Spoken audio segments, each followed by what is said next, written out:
A reading from the book of Sirach. God sets a father in honor over his children. A mother's authority he confirms over her sons.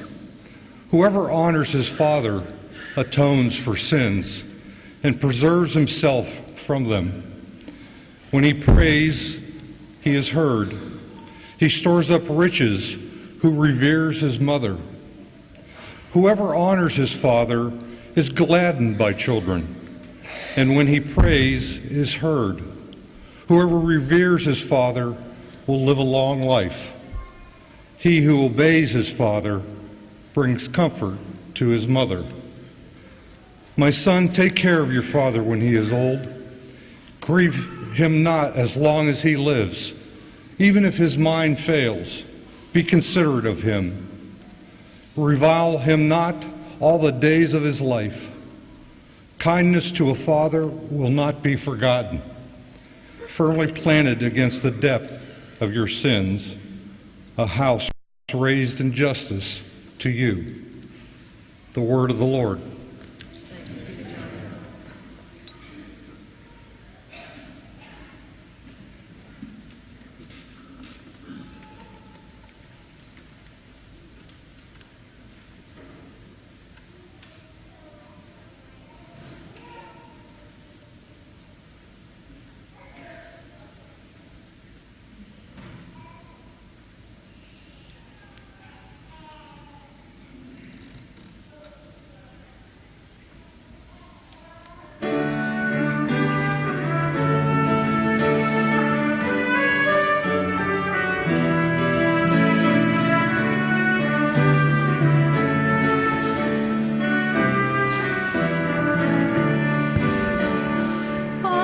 The ends of the earth have seen the power of God. All the ends of the earth have seen the power of God. All the ends of the earth have seen the power of God. All the ends of the earth have seen the power of God. Sing to the Lord a new song, for God has done wondrous deeds, whose right hand has won the victory for us, God's holy arm. All the ends of the earth have seen the power of God. All the ends of the earth have seen the power of God. The Lord has made salvation known and justice revealed to all, remembering kindness and faithfulness to Israel. All the ends of the earth have seen the power of God. All the ends of the earth have seen the power of God.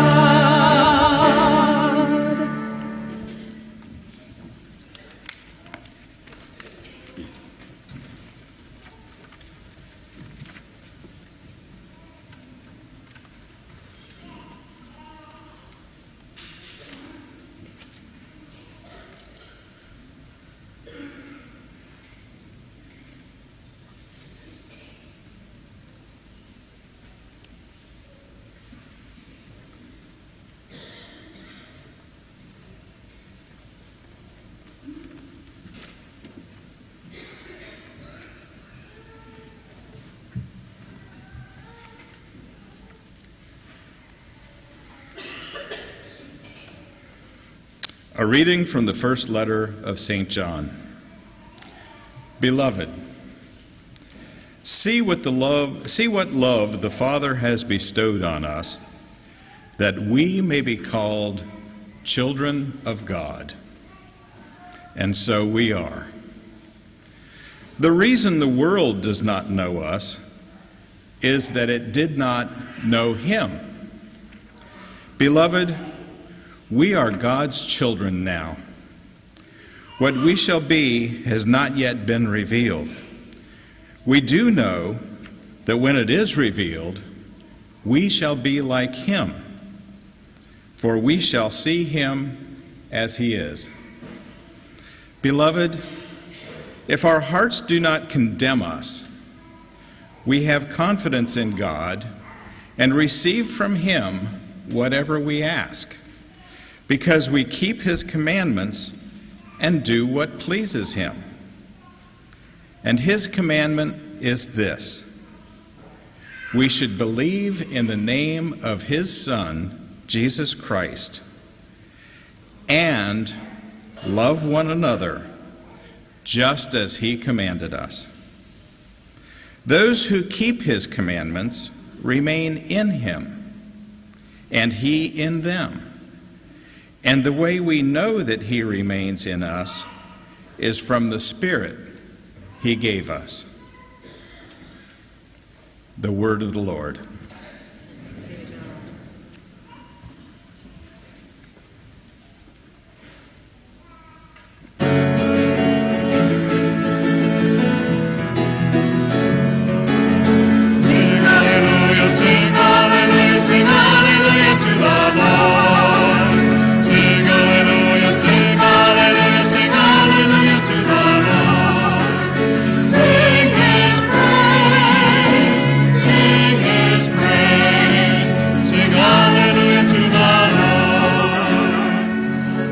Open our hearts, O Lord, to listen to the words of your Son. Sing hallelujah, sing hallelujah, sing hallelujah to the Lord. Sing hallelujah, sing hallelujah, sing hallelujah to the Lord. Sing his praise, sing his praise, sing hallelujah to the Lord.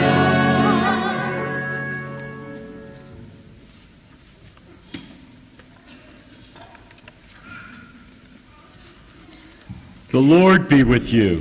And with your spirit. A reading from the Holy Gospel according to Luke. Lord, dear Lord. Lord, be in my mind, on my lips, and in my heart.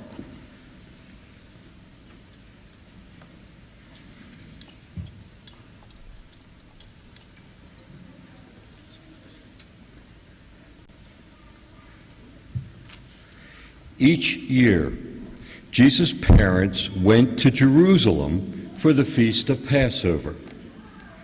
And when he was 12 years old, they went up according to the festival custom. After they had completed its days, as they were returning, the boy Jesus remained behind in Jerusalem, but his parents did not know it. Thinking that he was in the caravan, they journeyed for a whole day and looked for him among their relatives and acquaintances, but not finding him, they returned to Jerusalem to look for him. After 3 days, they found him in the temple, sitting in the midst of the teachers, listening to them and asking them questions. And all who heard him were astonished at his understanding and his answers.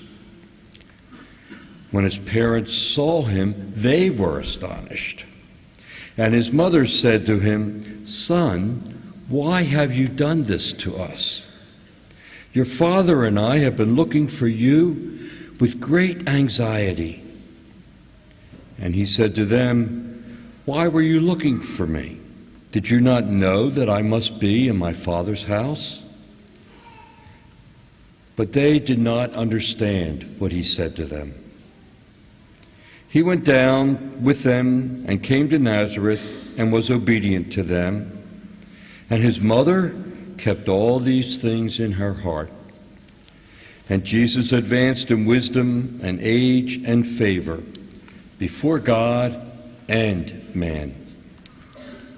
The Gospel of the Lord. Praise to you, Lord Jesus Christ. Thanks.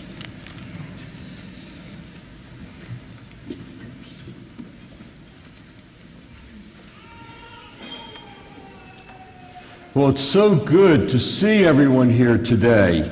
Was Christmas fun? Beautiful? Exhausting? Yes, in fact, I think I'll have a seat.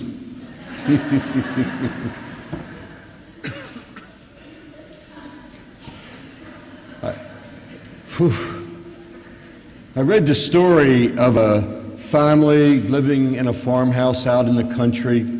It was a 4-room farmhouse, and there were 13 kids, plus mom and dad.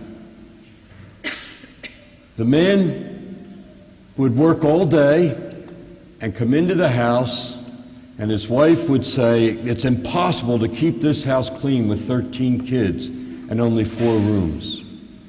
His kids would be arguing, and he would find no peace. So, after Sunday Mass, he went to the priest and asked for some advice. And his priest said, wow, if the house is that crowded, I'll bet the barn is crowded too. The man said, yes, it is. So the priest said, well, take one of the cows out of the barn and bring it into the house, so the barn will be less crowded. The man said, are you out of your mind? The priest said, you asked for advice, do it. So they went home, and he did. He brought the cow into the house. Now it was chaos. The house smelled like the barn. His wife was miserable cleaning up after 13 kids and a cow in a 4-room house. The kids were arguing over which room the cow should be in. It was a mess. The man was a wreck when he went to the priest the next Sunday and reported in that things were worse than ever. The priest said, wow. He said, well, with everybody in the house, as you say, squawking at each other, let me ask you this. Do you have chickens? Yes. I'll bet the chicken coop is crowded too. Yes. Well, how about relieving the crowding in the chicken coop by bringing 5 chickens into the house? The man said, I don't think you understand the problem. The priest said, you asked for advice, do it. So they went home and added the 5 chickens to the house with the cow, the 13 children, and mom and dad. Now it was chaos, totally unbelievable. The house smelled like the barn. It was impossible to clean up after that cow and all those chickens and those kids. Everybody was trying to yell over the squawking and squealing and crowing of all those chickens. The cow was mooing. Nobody was happy. Everybody was miserable.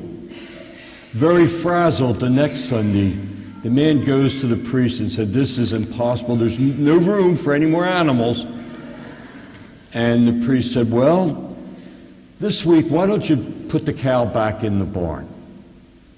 So they did. Following week, the man comes back and says, well, it's a little better, but it's still impossible to hear yourself think with all the squawking and crowing and squealing of all those chickens, plus my kids trying to yell over top of them. The priest said, okay, well, go on back and take the chickens and put them back in the chicken coop. Following week, the man comes back, feeling pretty good. He says, wow, the house is calm, it's clean, everybody is getting along, my wife is happy, I'm happy, the kids are happy, we're living in peace at last.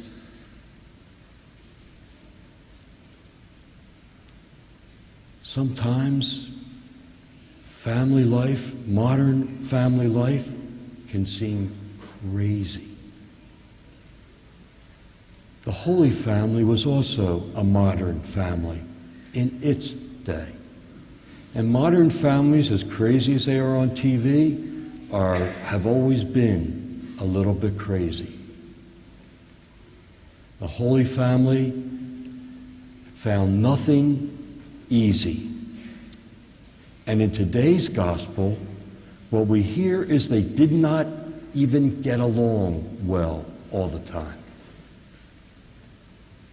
When we go to them on this feast of the Holy Family and all the times in between to ask for their help dealing with our own family issues, they totally get it.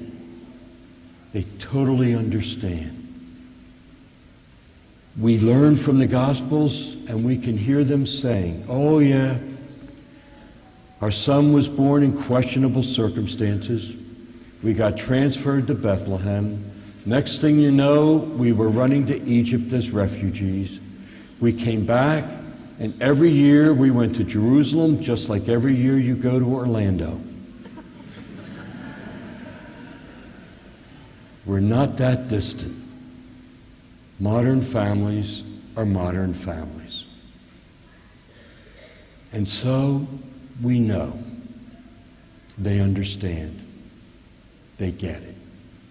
And when we go to them, they do not promise that modern family life, in spite of more square footage, electric heat and air, and indoor plumbing, are no easier, and they're not going to get any easier. But there are families. And the Holy Family is there to reassure us that they will guide us through the good times and the struggles to what lies ahead, which is sure to be good news.